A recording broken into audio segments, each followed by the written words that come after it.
Bonjour à tous. Aujourd'hui, petite vidéo sur le café. Ça fait longtemps qu'on me pose des questions, que ce soit lors de mes conférences ou en consultation ou bien même sur YouTube ou les petites vidéos que je fais sur le café. Alors, est-ce que je prends du café? Oui, de temps en temps. Est-ce que le café est bon pour la santé? J'ai envie de vous dire oui et non.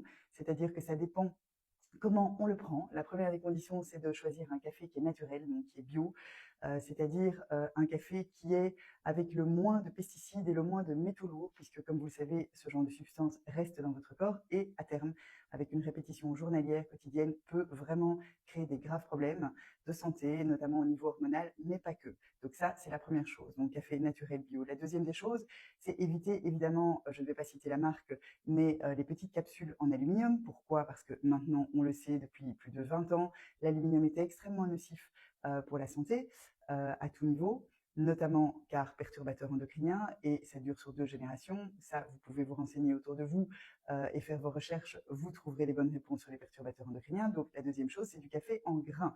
Donc ça vaut la peine pour ceux qui adorent le café d'investir dans une bonne machine.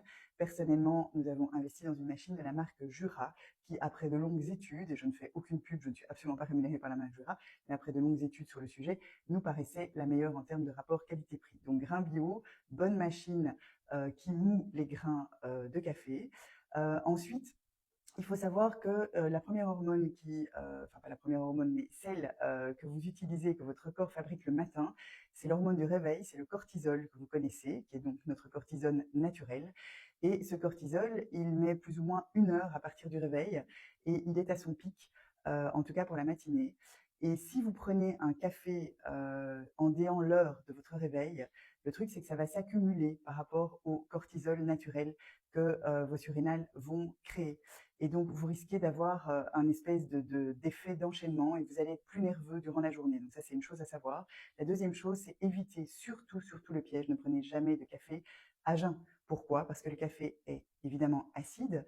Donc cette acidité va abîmer, surtout si vous en prenez quotidiennement à jeun, votre œsophage, tout ce qui est gastrique. Et donc, vous risquez à terme d'endommager et de créer une inflammation. Après, la plupart des gens ont des problèmes de santé à ce niveau-là, se posent la question, ça pourrait être très clairement une des causes. Maintenant, ce qu'il faut savoir, c'est que le café a aussi des bonnes vertus. D'abord, il fait plaisir. Et puis, la seconde vertu importante, c'est que ça peut être un anti-inflammatoire, notamment quelqu'un qui a très très mal à la tête. Ça peut l'aider pour les maux de tête également. Par contre, ce qui est mauvais dans le café, c'est quoi? C'est d'y ajouter du sucre. Ça, c'est évident. Donc, éventuellement, un tout petit peu de miel, je sais que c'est moins sexy pour certains, ou si vous voulez absolument tester le sucre, peut-être aller sur du sucre qui est moins mauvais que le sucre blanc, c'est-à-dire peut-être du sucre de coco ou du sucre de canne, mais voilà, essayez d'aller vers quelque chose qui est un petit peu meilleur. Et puis, comme pour tout, on s'habitue. Vous baissez votre dose de sucre et vous verrez que vous arriverez à boire du café qui n'est absolument pas sucré. Alors, le lait de vache dans le café, ça c'est non. Pourquoi? Parce qu'au niveau moléculaire, faites analyser ça par quelqu'un en laboratoire et vous verrez que ça va créer une catastrophe dans votre intestin. Et à terme, irriter tellement la paroi de votre intestin que vous allez attraper des polypes, des parois intestinales qui sont poreuses, etc., etc. De nouveau, si vous faites ça 1 fois par semaine, c'est pas encore si grave, mais la plupart des gens qui prennent du café avec du lait, c'est tous les jours, voire plusieurs fois par jour. Donc, vous voyez un peu l'addition de ce genre de choses. Voilà. Et le souci, c'est que ça, l'intestin, mais c'est le deuxième cerveau, c'est celui qui fait avancer, c'est celui qui, s'il est en bonne santé, règle tout, et même la sérotonine, hein, l'hormone de la joie. Mais par contre, s'il est en mauvaise santé, c'est là où tout va dérailler. Donc voilà. Donc oui, il y a du pour et il y a du contre. Alors moi, personnellement, de temps en temps, je m'offre ce qu'on appelle un latte, c'est-à-dire que je prends un café en grains, bio, pas trop, un tout petit peu, que je mélange avec du lait végétal.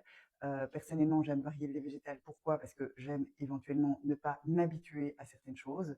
Et c'est la seule façon, pour moi en tout cas, de boire ce café. Et je le fais sans trop de récurrence, c'est-à-dire me laisser une fenêtre thérapeutique pendant la semaine de 2, 3 jours, 4 jours, où je n'utilise pas de café pour éviter de m'habituer trop à tout et laisser mon corps vivre sans ce coup de boost.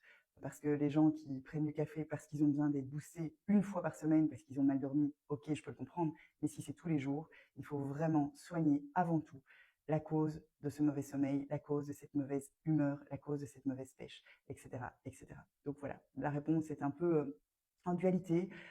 C'est pas non jamais de café, mais c'est pas oui toujours du café, et surtout quel type de café et quand. Voilà, je vous embrasse, à bientôt et en route pour la prochaine aventure. C'est vite, ciao ciao!